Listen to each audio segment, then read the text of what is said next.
When Danny left home in West Kerry, his dad shook his fist at the train.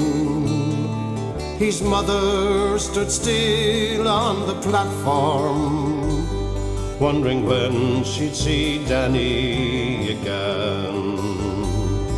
Preparing the turf at the home place was a memory to haunt him for years.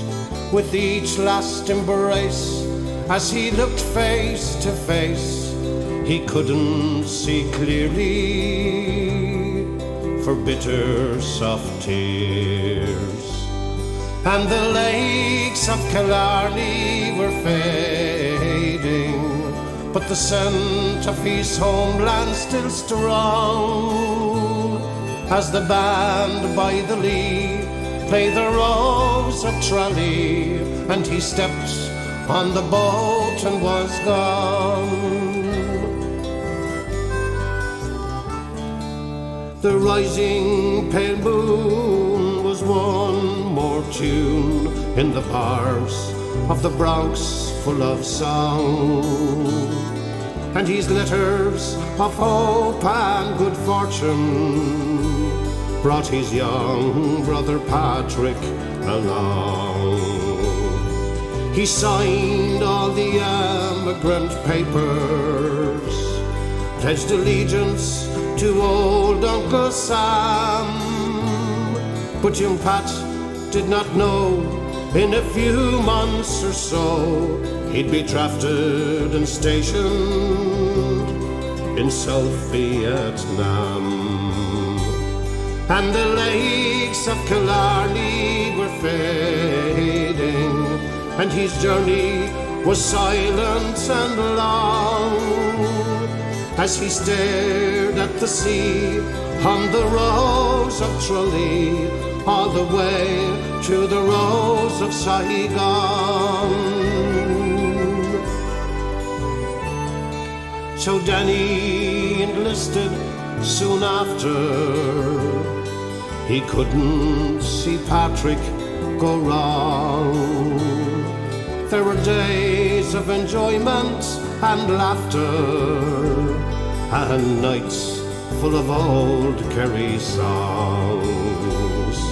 Then Patrick was sent to the front line on a mission destined to fail. Saigon was the spot his damn Hewlett got caught, but often surrounded by the Ho Chi Minh Trail. And the lakes of Killarney were fading, and his dying was painful and long. In his eyes he could see the Rose of Tralee, but all he heard was the Rose of Saigon.